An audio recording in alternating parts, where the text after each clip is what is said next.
Hello guys, welcome back to the channel. So El Clasico's today. I'll be watching it.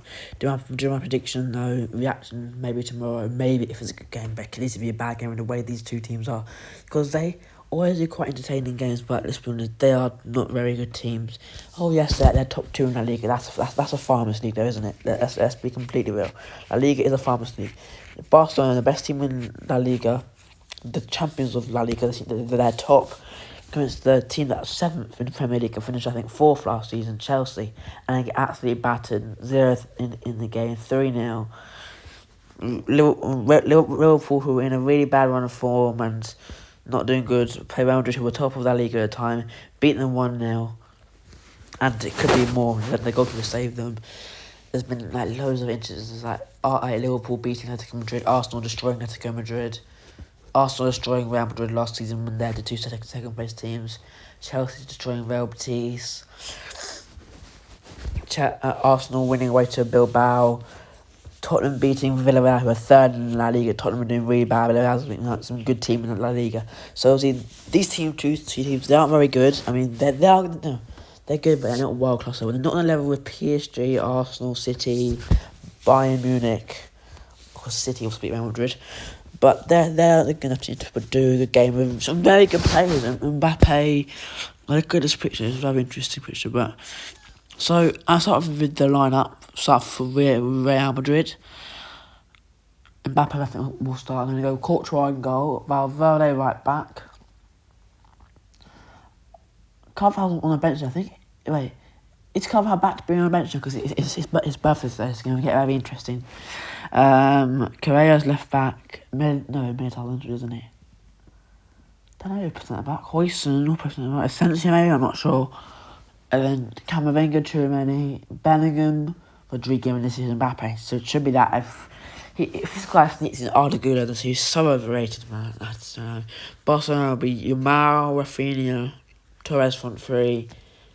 It's in Pedri, Fermin, De Jong. And it'll be Koundé, Gabassi, Martin, and Balde, and Juan Garcia in goal. So there were your lineups. Key areas, I think, Mbappe should be able to get a certain backs. Because you know what? De Jong might not even. It's interesting. It's interesting. Garcia play in midfield quite a little bit, but I think Mbappe should really be looking to get a centre back. So Garcia could be a centre back as well. Be interested to see what happens there. Mbappe should be dominating those. Koundé, he's going to be having not too much of a good season. I think Vinicius again to get a better. Rodrigo's in fire form. Him versus Balde will be a really interesting battle. Same for Vinicius versus Koundé. Like really defensive, like a classic fullback versus a proper old school classic winger. Or I don't even say old, because this is like a normal winger. Just running good at dribbling. Who cares if he doesn't score all the time? He's a very good player. Midfield again interesting. I'm going to assume De Jong plays, but it could either be Garcia in there. Pedri versus Bellingham. I think Bellingham will get the better of him probably.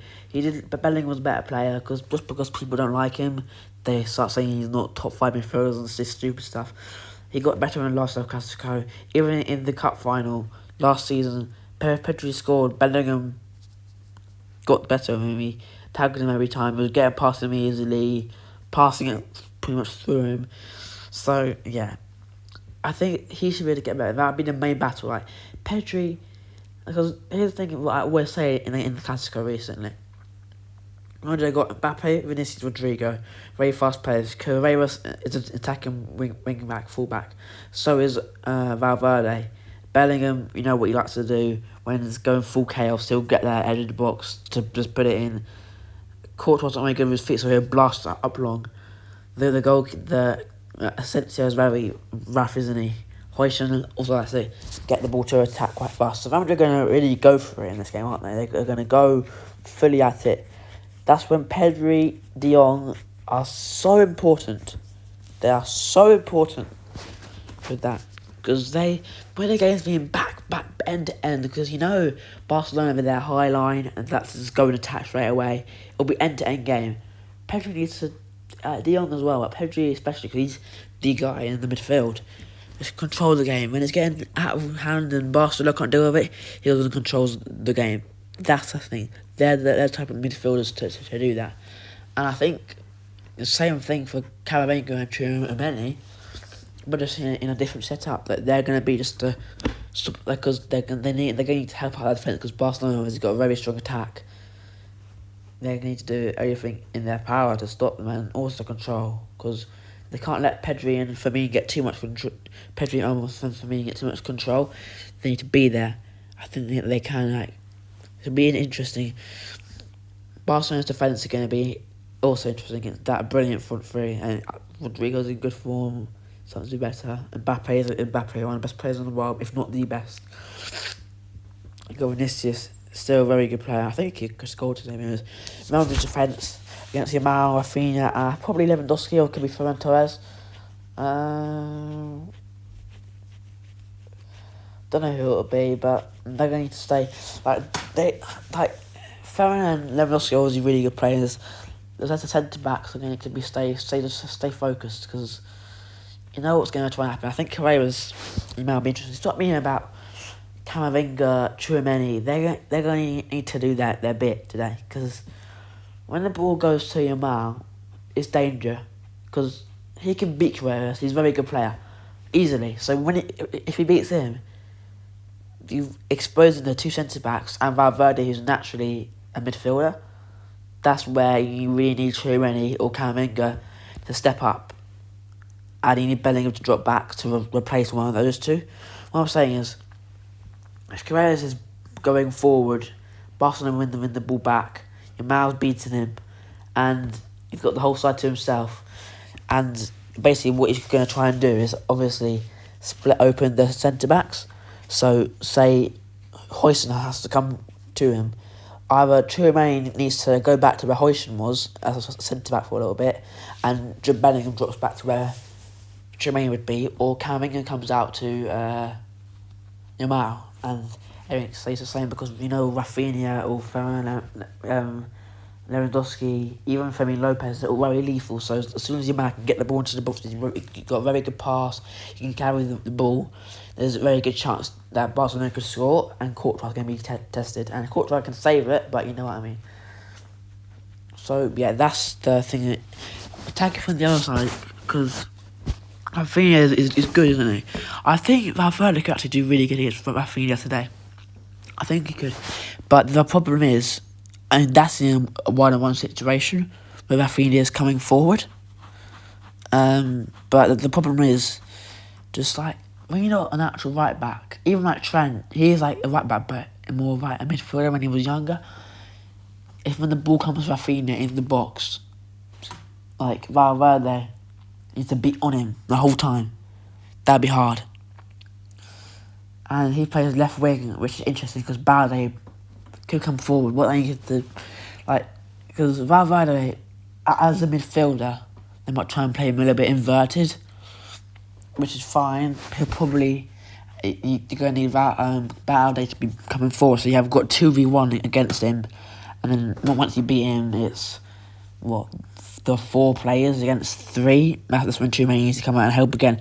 So Tchouaméni, Camavinga are going to have a really big job to help out the 2 versus 1 on Valverde, who's not natural right back side against Balde and Rafinha to come back, to go against Yamal when he gets past Carreras, or come back into the defence and stop Pedri and De Jong to get too much control of the game, because that'll help Barcelona massively. They have massive jobs to play, and they're very good midfielders. I think they do. That's why Bellingham is also crucial.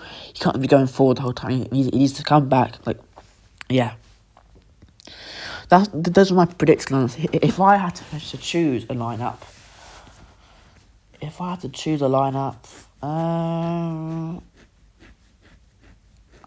what would I do? For Barcelona, let's talk about Barcelona first, because who's got the biggest job for them? I think Kunde, because he was destroyed by Vinicius in the last match. So, yeah, I mean, again, maybe Martin should play because he's a little bit of a left back, isn't he? And when Balde's coming forward and they can break with Rodrigo, counter attack, he comes over But the problem is with Barcelona, that's maybe if he's going to play centre-back, Joe Martin, they might need Garcia to come tap back into the centre-back position. But then you're exposed in the midfield, isn't it? That's the big problem for Barcelona. How they're going to deal with Ballet coming forward and a very high line. Because Mbappe should be able to get the better of a high line. He's fast enough to stay on side. He's faster than their defenders. Bellingham, Chimay, Valverde got a very good pass, especially Bellingham. Through ball, you need to try and be careful. So Barcelona need to not put the bus. Of course, Barcelona will not play this super high line. See what I mean? So now I'm gonna give my score prediction. I think Yamal, Rafinha, Mbappe, Vinicius, Rodrigo have a big game. It's gonna go to extra time, in my opinion. It's gonna be locked up. I think Barcelona. I'm gonna go for like a 4-3. Probably 3-2 is more realistic though. 2-1 to Real Madrid, or I think Barcelona can actually win this. You know, I think like Mbappe will score first. I'm just got this feeling. I think he'll start. I think he'll score early on. Barcelona will come at level with Rafinha. No, Ferran Torres or Fermin Lopez is going to score. I'm going to go with Ferran Torres if he plays or Lewandowski, so the striker's going to score. Then Yamal is going to score. Then Vinicius is going to score. Then Bellingham's going to score. No. I'm going a bit too unrealistic. Here is how it's going to go. Earlier in the match, 10 minutes gone or something like that, and Mbappe gets set through and goal. He's one with Van Garcia, buries it, finishes Van Garcia. Then, out of absolutely nothing, not even a very good chance, being a bit of a scrappy goal, Ferran Torres, all left in the deciding who plays, will finish off their chance and make it 1-1. Second half will be an interesting, tight affair, and